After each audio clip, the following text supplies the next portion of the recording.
So this past week has been an interesting week if you're Vince McMahon, especially after, a week ago merging officially WWE with UFC under the new Endeavor subsidiary TKO Group Holdings.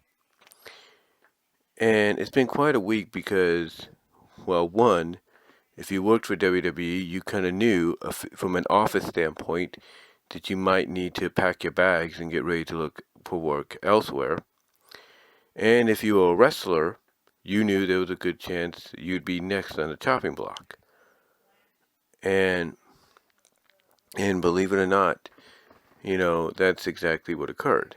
You had several office staff get released because they were working in divisions that also got shut down because Endeavor had their own divisions. You had you had wrestlers like some decently big names like Dolph Ziggler, Shelton Benjamin, Dana Brooke, and then Matt Riddle as of late, and then some NXT talent as well, along with people like Mansoor, and everything being released. So it's been an interesting week if you're someone that worked for WWE or wrestled for WWE as well as if you're Vince McMahon, because the biggest thing that came out of this was, Vince McMahon holding I guess you can say an all office, not all talent, but all office meeting on Tuesday.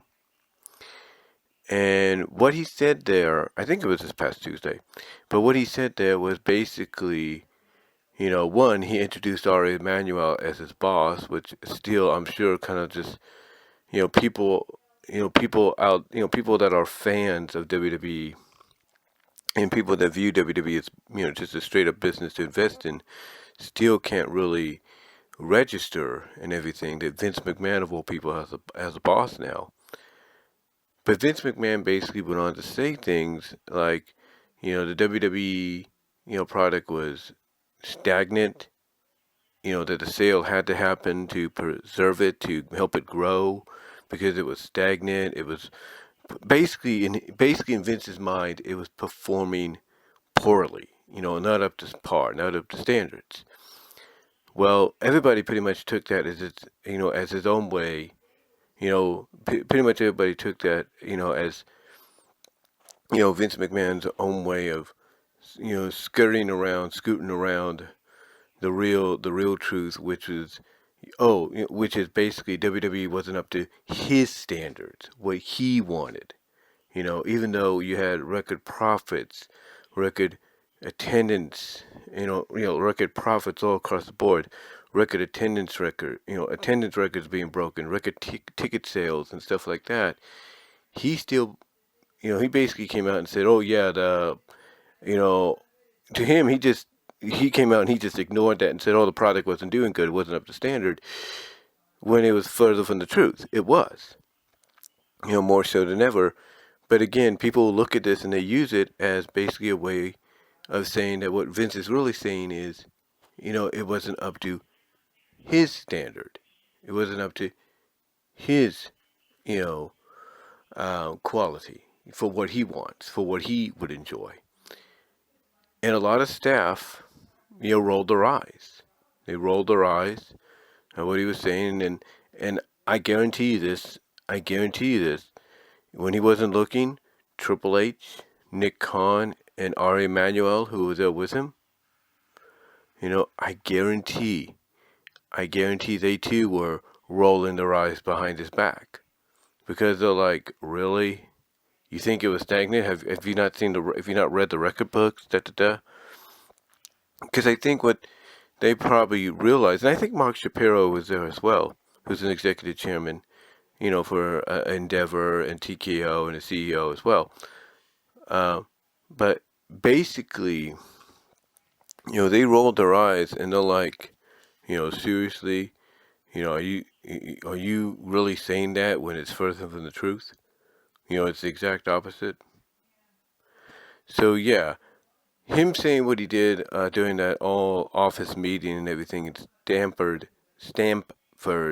Connecticut did not sit very well. Did not sit very well or go over very well with anybody. But they're not going to straight up say anything. I mean, I'm sure Ari Emanuel, took him aside along with Nick Khan and Mark Shapiro and said, "Hey, if the company's stagnant, then what's this?" Probably showed him the stuff and everything. And maybe Vince, my opinion, maybe Vince secretly said, "Well, Ari, I know that it just wasn't what up to.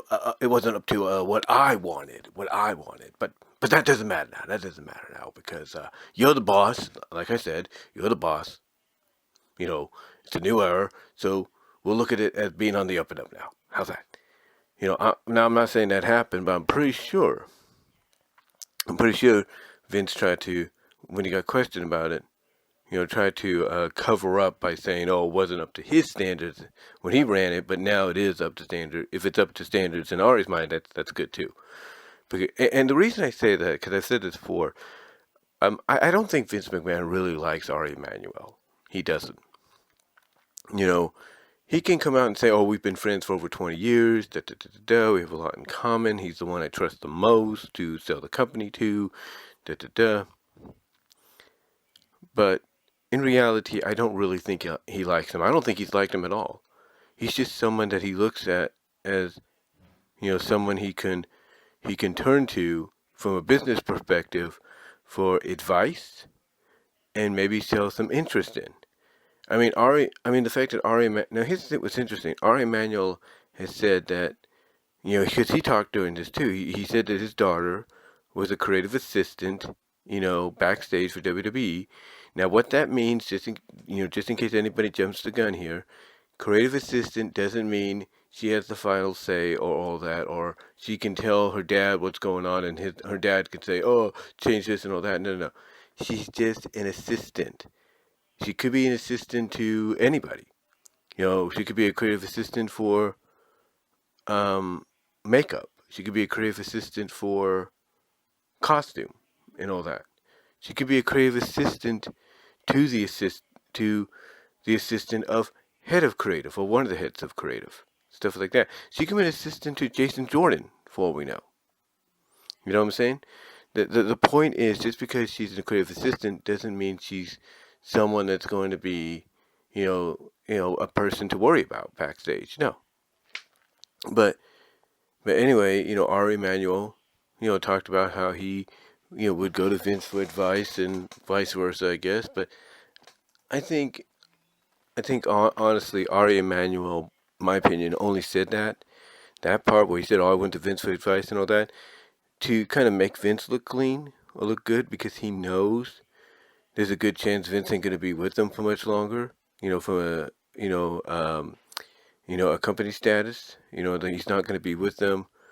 As an executive chairman for much longer because of all the BS that's heading his way, all the BS, all the legal crap and everything that's all the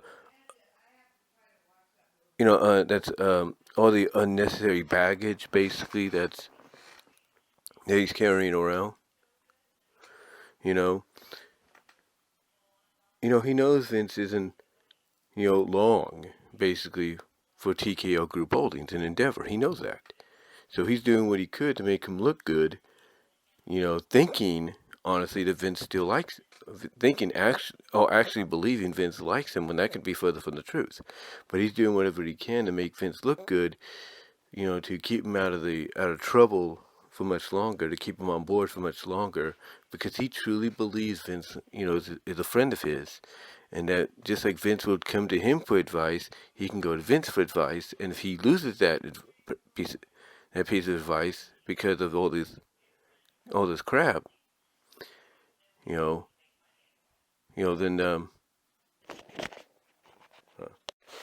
but like I said, Ari, he doesn't want to lose. Now, I guess you can call Vince like a wise man for him. He doesn't want to lose that, so he's gonna talk up Vince, to be, in his, or talk. How would you say this? Basically, he's gonna talk him up in a good way to make Vince look, like he's a saint in a way, believing Vince really likes him. But again, like I said, it could be further from the truth. You know, that's why he said, "Oh, I've gone to Vince for advice and all that, and vice versa, and everything." And Vince, we'll be honest, he probably done the same thing. He's probably gone to Ari for advice and all that, and which is why he chose Ari to be the one that he would sell the company to. To keep him in power, because he knew anybody else that would buy the company, they have said, "Look, yeah, we have no problem buying the company. We just don't want Vince." Well, it looks like the same can be said here, but I think the strategy, and even Ari Emanuel would have to admit to this as well. The strategy is, okay, we'll buy the company, we'll bring Vince in, but then we'll let him go. Then we'll plan his exit, because that way he'll realize that, hey, it wouldn't have mattered if you sold to somebody else and they kept you in, they would have done the same thing. So yeah, apparently Vince could be on his way out in a big, big way because of a lot more information coming out as of late. Some people from legal firms and everything, because of, some of the more recent accusation lawsuits, have said that basically he's putting this new merger with, Endeavor, in UFC, in harm's way. He's doing that. He's putting it in harm's way, with him being associated. And there's some people within TKO Group Holdings and Endeavor that have admitted to the same thing. That basically he's going to, with his presence there, he could potentially, if not realistically, put the entire company, the entire subsidiary of TKO Group Holdings and Endeavor by extension, in danger. Put them in a negative light. And they don't want that. They don't want to make it look like the purchase of WWE was a mistake. They don't want that. So yeah, it looks like Vince could be on his way out. When is that going to be? We don't know. Are they going to wait for, 2-year contract to be up? Or are they going to buy that contract out and say, Vince, you out of here? Because we don't want to deal with the PR nightmare, that you could be. I mean, here's the thing. If everybody's saying that Matt Riddle being released, he was in the middle of a storyline and everything, well, at least part of it, to an extent. If they can say that Matt Riddle's been released due to the fact that he's a PR nightmare, and one upper source in WWE saying that he's burnt too many bridges while he was there, who's to say Vince McMahon is invincible to that? Who's to say, he's pervious to that himself? He's not. And the things that he's done is a lot worse than Matt Riddle. Believe it or not. I mean, yeah, Matt Riddle has did and said some dumb crap and all that, in the past year or so, that's pretty much burned more bridges than he needs to burn within WWE or any company. But Vince McMahon, believe it or not, what he's done is more egregious, I should say, than what Matt could do. And if Matt can go, so can Vince. And I think that's what people are looking at. Like, hey, if Matt Riddle can be released, even though Vince was high on him, and he was technically the only guy, one of the only talents that both, Triple H and Vince, could agree on and say, hey, this is the guy, this is one of our main guys, this is one of the main people we want to push. And if he's one of those people that, one of those rare wrestlers, superstars that, fans could look at and say, hey, this is one person we have in common with Vince that, yeah, he's a Vince McMahon guy, he's a Triple H guy, but he's also our guy. It was Matt Riddle. So if Matt Riddle could be released, and he was technically a Vince guy in a sense, or became a Vince guy, then what makes you think Vince McMahon's, not, vulnerable to the same stuff because of what he's done? Vince McMahon is another PR nightmare ready to just implode, and they don't need that.